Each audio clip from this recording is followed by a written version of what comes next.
ఆలోచన లేకుండా ఉంటారో, నా ద్వేష్టి ఎవరిని ద్వేషించరో, నా శోచతి శోకించరో, నా కాంక్షతి దేన్ని కాంక్షించరో, శుభ అశుభ పరిత్యాగి శుభాన్ని అశుభాన్ని కూడా రెండింటినీ వదిలేసినటువంటి వారు, అంటే రెండింటినీ సమానంగా స్వీకరించేటటువంటి వారు.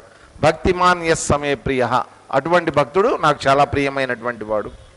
సమశత్రౌచ మిత్రేచ తథా మానవమానయో శీతో ఉష్ణ సుఖ దుఃఖ, 4 రకాలైనటువంటి ద్వంద్వాలను మనం ముందుంచారు ఇక్కడ.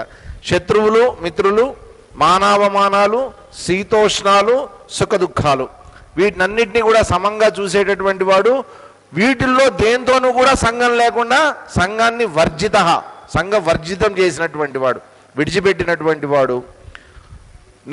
నిందాస్తుతి తుల్య మౌని, ఎవరు స్తుతించినప్పటికీ ఎవరు నిందించినప్పటికీ కూడా సమంగా స్వీకరించేటటువంటి వాడు, మౌనంగా ఉండేటటువంటి వాడు.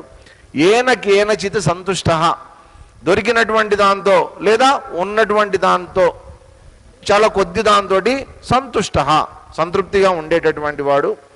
అనికేత స్థిరమతి, అంటే ఏదో ఒకదాన్ని పట్టుకుని ఇది నాది, ఇది నాది, ఇల్లు నాది, లేకపోతే ఇది ఈ ఆశ్రమం నాది, ఇట్లా అనుకునేటటువంటి వాడు కాకుండా అనికేత. మామూలుగా ఏంటంటేనండి, ఎప్పుడు సాధన క్రమంలో ఉండేటటువంటి వాళ్ళు ఎప్పుడు కూడా మీరు ఎప్పుడన్నా గమనించండి, వాళ్ళు స్థిరంగా ఒక చోట ఉండడానికి ఇష్టపడరు. వాళ్ళకి ఎందుకునో ఆ మూమెంట్ అనేటువంటిది ఇష్టంగా ఉంటుంది. ఎందుకని ఒక చోటు ఉంటే ఆ ఉన్నదాంతో అటాచ్మెంట్ వచ్చేస్తుంది, దాంతో సంఘం ఏర్పడుతుంది అనమాట, అక్కడ ఉండే వాళ్ళతోనో అక్కడ ఉండే వాతావరణంతోనో. అందుకని వాళ్ళు ఏం చేస్తుంటారంటే మూవ్ అవుతుంటారు. ఏదన్నా వాళ్ళకు అనుకూలమైనటువంటి ఒక ఆశ్రమమో ఏదో కనిపించి ఇది బాగుంది, ఇక్కడ శాశ్వతంగా ఉండొచ్చు అని అనుకున్నప్పుడు తప్ప సాధన మొదట్లో ఉన్నటువంటి వాళ్ళు ఆ స్థిరత్వం కోసం వెతుక్కుంటూ ఉంటారన్నమాట. అందుకని అనికేత, దేంతోనూ ఒక ఇల్లు అనేటువంటిది ఇది నాది అని చెప్పుకోకుండా అంతటా ఉండేటటువంటి చూసేటటువంటి వాడు ఎవరైతే ఉన్నారో, స్థిరమతి, బుద్ధి స్థిరంగా ఉండేటటువంటి వాడు, అటువంటి భక్తిమాన్ మే ప్రియ, అటువంటి నరుడు ఎవరైతే ఉన్నారో నాకు ప్రియమైనటువంటి వాడు అన్నారు. తర్వాత చివరి శ్లోకం నిన్న చదివాము, దాని గురించి మనం చర్చించలేదు. ఏదు ధర్మ్యామృతమిదం, ఇప్పుడు దాకా చెప్పినటువంటి శ్లోకాలన్నింటినీ కూడా ఇక్కడ కంక్లూడ్ చేస్తున్నాడు.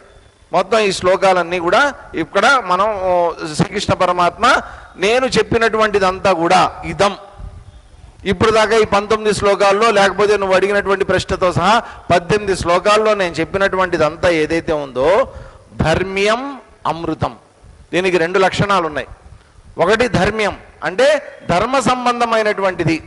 ఇప్పుడు చెప్పినటువంటి దాంట్లో దాదాపుగా 30-35 భక్తుడి లక్షణాలు చెప్పారు, సాధకుడి యొక్క లక్షణాలు చెప్పారు.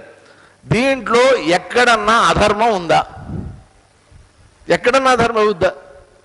ఎవరినన్నా ఇబ్బంది పెట్టేటటువంటిది ఉందా? దీంట్లో ఏం లేదు. అంతా ధర్మానికి సంబంధించిందే, అంతా పరిపక్వతకి సంబంధించిందే, అంతా మన శ్రేయస్సును కోరేటటువంటిదే తప్ప మన్ని కించపరిచేటటువంటిది కానీ, మన్ని కిందకి లాగేటటువంటిది కానీ, మన్ని ఎందుకనంటేనండి, మనం ప్రపంచంలోకి వెళ్ళామనుకోండి, ప్రపంచానికి ఒక లక్షణం ఉంటుంది.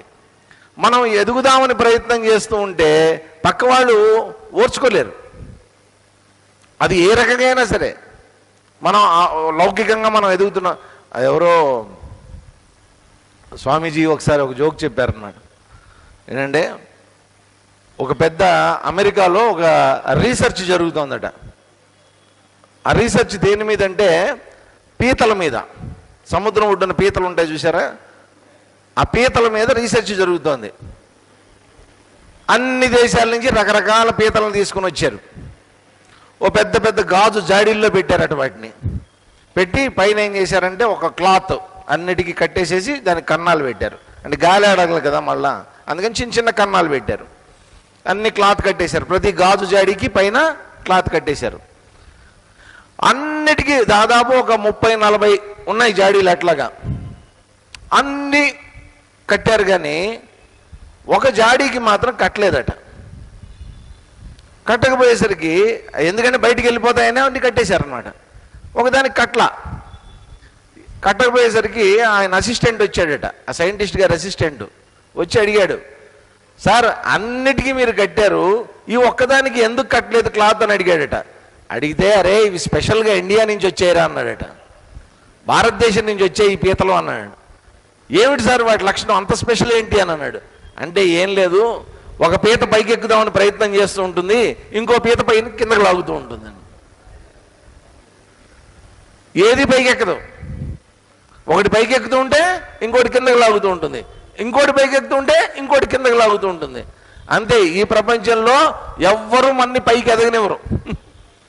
మన ఇంట్లో వాళ్ళన్నా కిందకి లాగుతారు, మన పక్క వాళ్ళన్నా కిందకి లాగుతారు, మన ఆఫీసులో పనిచేసే వాళ్ళన్నా లాగుతారు, పక్క బిజినెస్ వాళ్ళన్నా లాగుతారు. ఎవరో ఒకళ్ళు మన కిందకి లాగేటటువంటి వాళ్ళే తప్ప మనని పైకి తీసుకెళ్లేటటువంటి వాళ్ళు ఎవరు ఉండరు. ఎందుకని? అధర్మం అంతా కూడా. ఇక్కడ చెప్తున్నటువంటిది ఏంటి?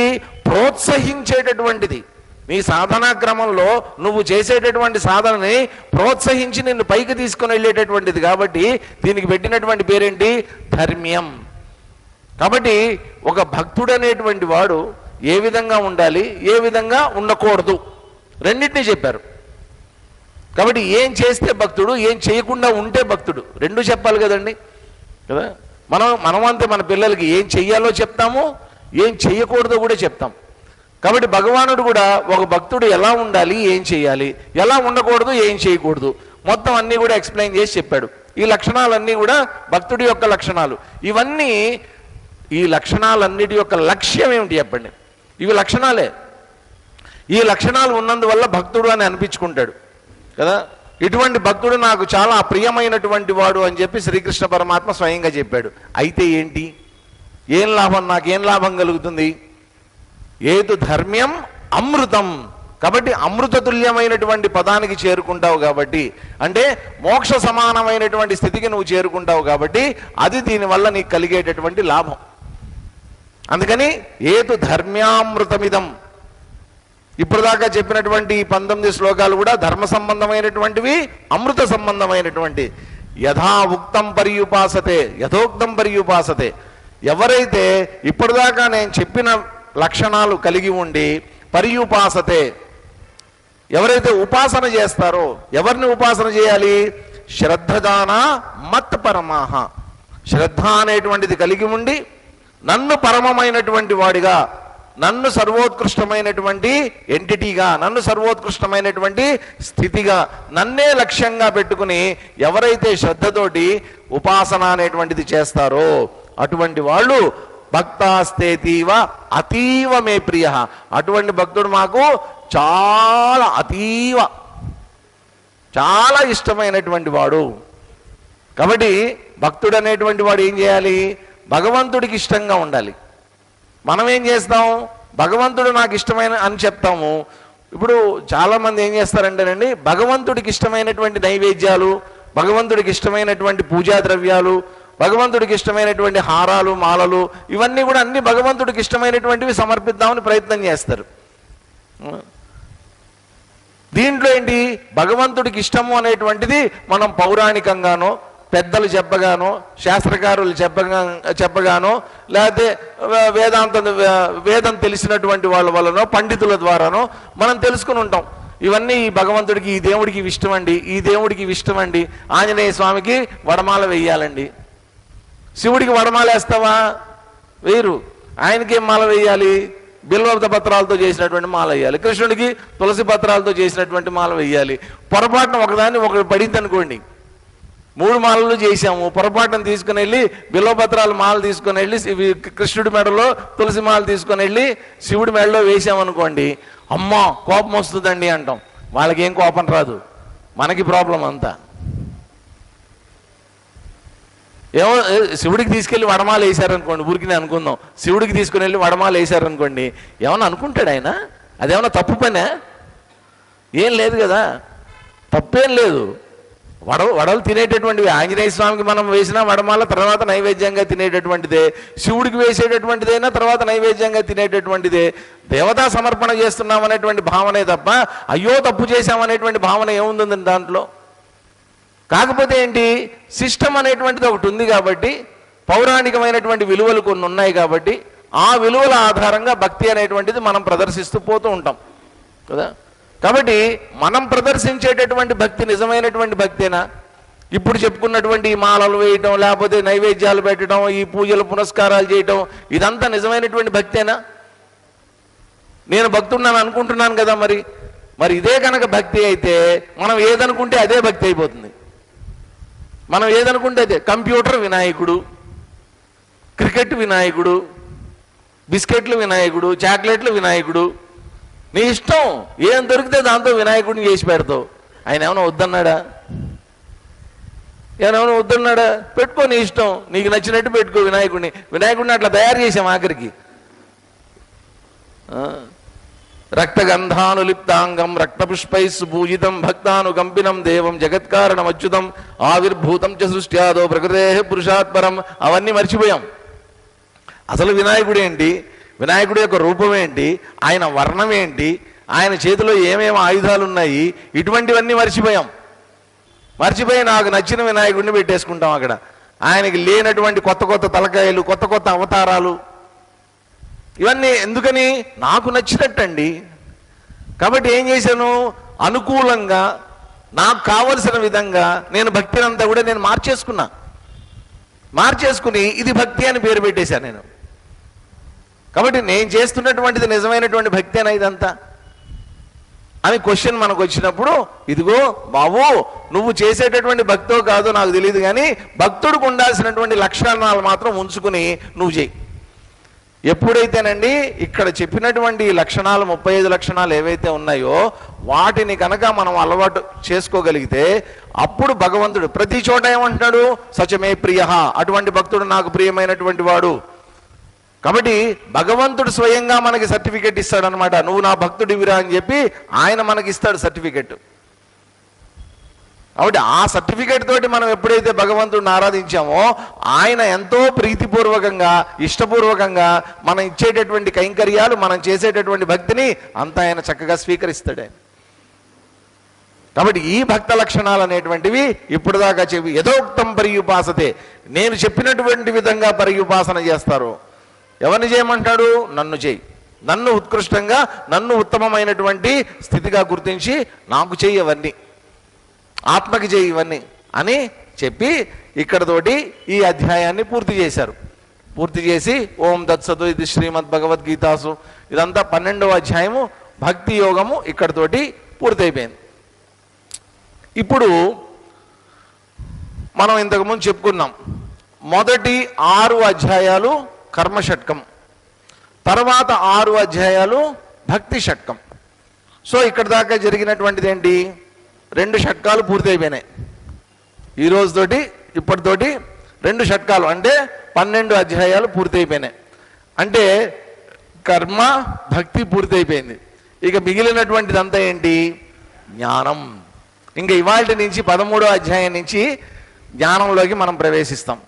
కాబట్టి ఈ జ్ఞానంలోకి ప్రవేశించేటటువంటి ముందు ఇదేంటంటే ఒకసారి మనం గుర్తించాల్సింది, ఎప్పుడైతే మనం సత్కర్మలు అనేటువంటివి ఆచరిస్తామో 2 గుర్తుపెట్టుకోవాలి. సత్కర్మ అంటే ఉత్తమమైనటువంటి కర్మలు, ధార్మికమైనటువంటి కర్మలు, అవి సత్కర్మలు. సత్కర్మలను ఆచరించటం ఒకటి, ఆ సత్కర్మల యొక్క ఫలితాలని భగవంతుడికి సమర్పించటం ఒకటి. అసలు సత్కర్మాచరణమే మనకి కష్టం, పైగా ఆ ఫలాలని భగవంతుడికి సమర్పించడం, ఇదంతా కర్మయోగము అని అన్నారు. భగవదర్పితమైనటువంటి కర్మలుగా మన జీవితాన్ని మలుచుకోవటం.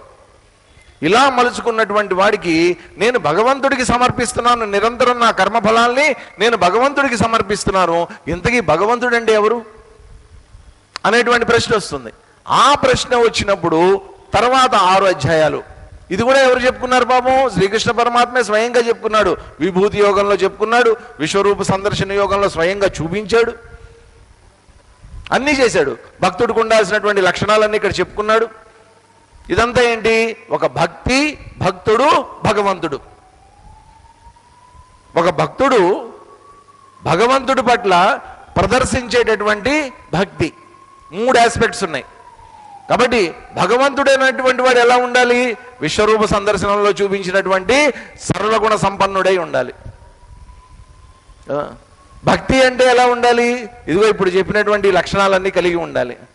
భక్తుడు అనేటువంటి వాడు ఎట్లా ఉండాలి? శరణాగతి పొందినటువంటి వాడై ఉండాలి.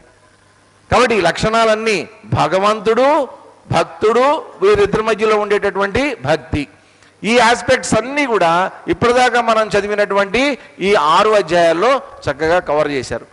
కవర్ చేసిన తర్వాత ఇప్పుడేంటి, భగవంతుడంటే ఇప్పటిదాకా చెప్పినటువంటిది విశ్వరూపంలో చూపించినటువంటిది ఇంతేనా, ఇంకా ఏమైనా ఉందా, ఎంతకంటే గొప్పదేమైనా ఉందా? ఎంతకీ ఎవరు చూపించారు? శ్రీకృష్ణ పరమాత్మ చూపించాడు ఇదంతా కూడా. శ్రీకృష్ణ పరమాత్మ చూపించినటువంటి విశ్వరూపం ఏదైతే ఉందో ఆ విశ్వరూపం దేన్ని ఆధారంగా చేసుకుని నాకు కనిపించింది అనేటువంటి ప్రశ్న వస్తుంది. కాబట్టి ఇక్కడ ఏంటంటే మనకి ఉపనిషత్తులు కానీ బ్రహ్మసూత్రాలు కానీ ఇటువంటి ఉత్తమమైనటువంటి జ్ఞానం ఏదైతే ఉందో అది మనకు సహాయం చేస్తుంది. కాబట్టి ఇక్కడ ఏం చేస్తున్నారు, అన్ని ఉపనిషత్తులు దాదాపుగా 1180 ఉపనిషత్తులు, బ్రహ్మసూత్రాలు, వాటి భాష్యాలు ఇవన్నీ ఉన్నాయి, వార్తికాలు ఇవన్నీ ఉన్నాయి. వాటిల్లో ఉన్నటువంటి సమాచారాన్ని అంతా కూడా రంగరించి క్రోడీకరించి తర్వాత చెప్పేటటువంటి ఈ అధ్యాయాల్లో 13వ అధ్యాయం నుంచి 18వ అధ్యాయం వరకు సాగుతూ ఉంటుంది.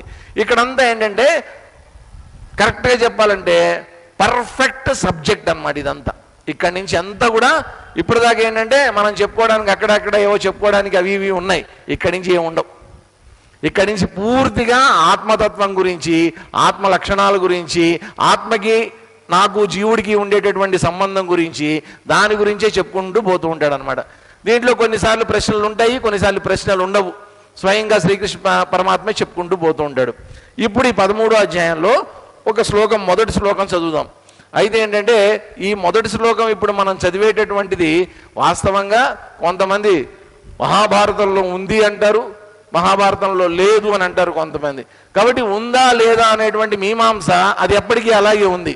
కాకపోతే ఏంటంటే ఉంది అనుకుని కొంతమంది చదివేటటువంటి వాళ్ళు ఉన్నారు కాబట్టి దీంట్లో పొందుపరిచారు.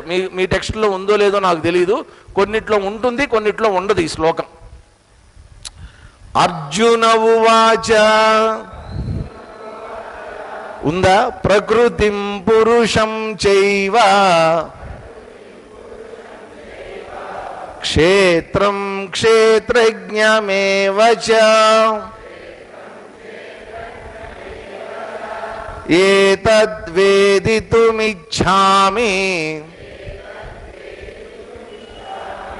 జ్ఞానం జ్ఞేయం చ కేశవ.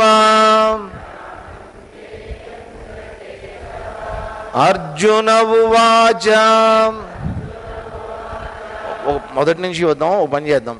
అథ త్రయోదశోऽధ్యాయః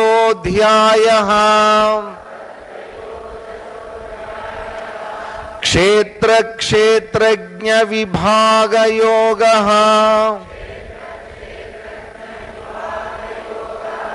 అర్జున ఉవాచ ప్రకృతిం పురుషం చైవ క్షేత్రం క్షేత్రజ్ఞమేవ చ ఏతద్వేదితుమిచ్ఛామి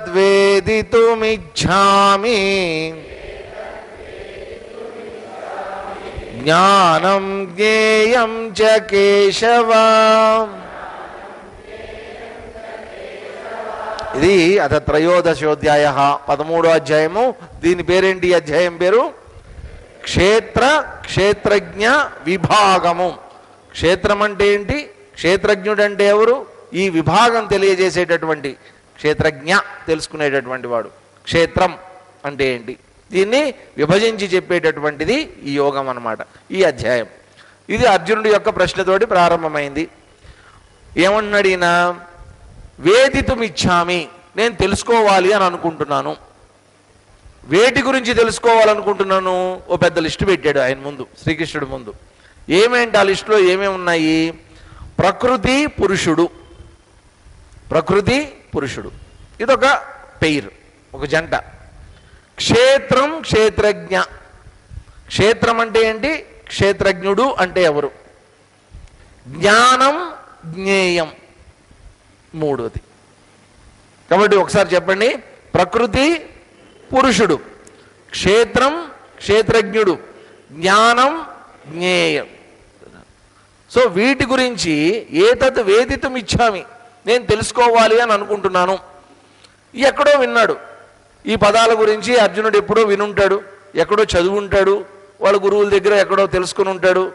లేకపోతే ఎవరో మాట్లాడుకుంటుంటే వినుంటాడు, ఏదో జరిగింది మొత్తానికి.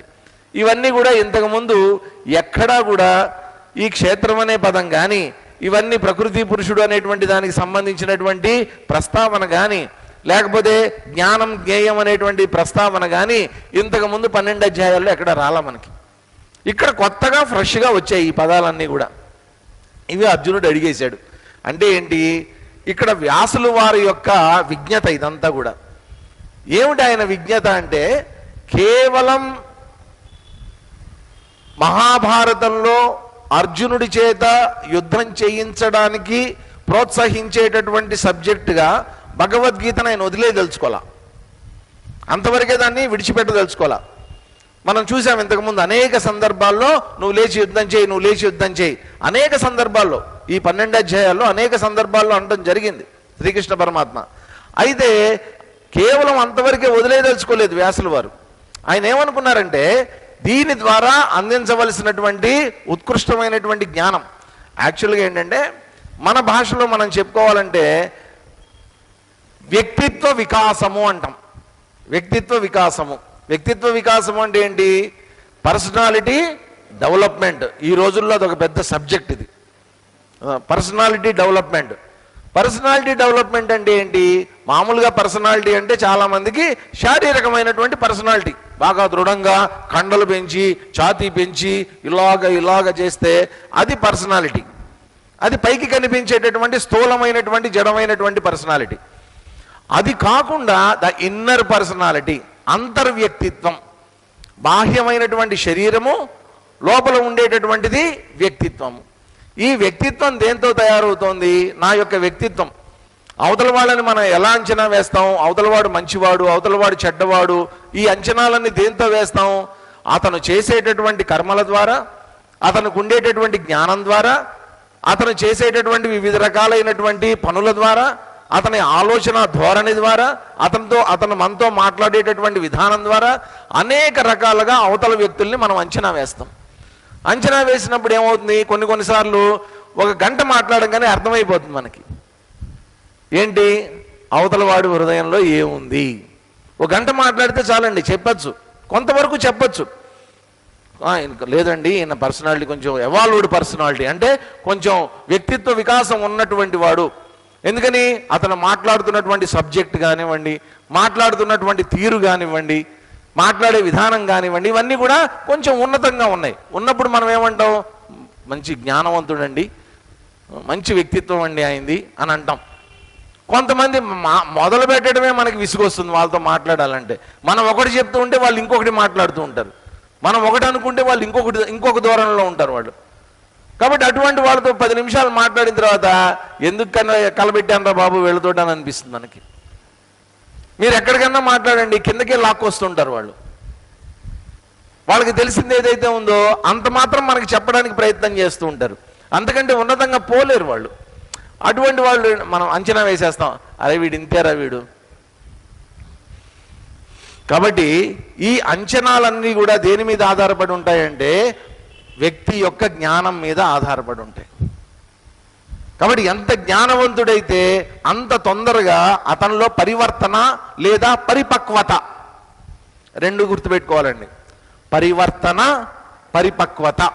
పరివర్తన అంటే ఏంటి, రావలసినటువంటి మార్పు, ఉన్న స్థితి నుంచి ఉన్నతమైనటువంటి స్థితికి ఎదగటం ఏదైతే ఉందో అది పరివర్తన.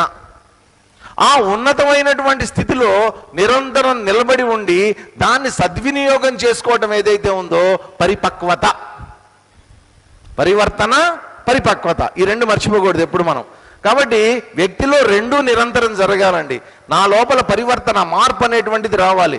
ఇప్పుడు నా వ్యక్తిత్వం చాలా అధమంగా ఉంది, అధమంగా ఉన్నప్పుడు నేను ఇంకా పైకి ఎదగాలి అని అనుకున్నప్పుడు తత్సంబంధమైనటువంటివి, ప్రపంచంలో అటువంటి వాళ్ళు ఎవరున్నారు, మమ్మల్ని పంపించారు ఒకసారి ఎక్కడికి, బెంగళూరులో ఆయన పేరేదో ఉండేది,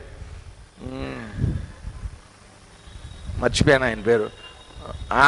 ఆయన పర్సనాలిటీ డెవలప్మెంట్ క్లాసెస్ తీసుకుంటూ ఉంటాడు పెద్ద పెద్ద కార్పొరేట్ కంపెనీస్కి, విప్రో, ఇన్ఫోసిస్, లేదు చోప్రా, చోప్రా, దీపక్ చోప్రా, రైట్ దీపక్ చోప్రా. ఆయన క్లాసెస్కి 3 డేస్కి మమ్మల్ని పంపించారు.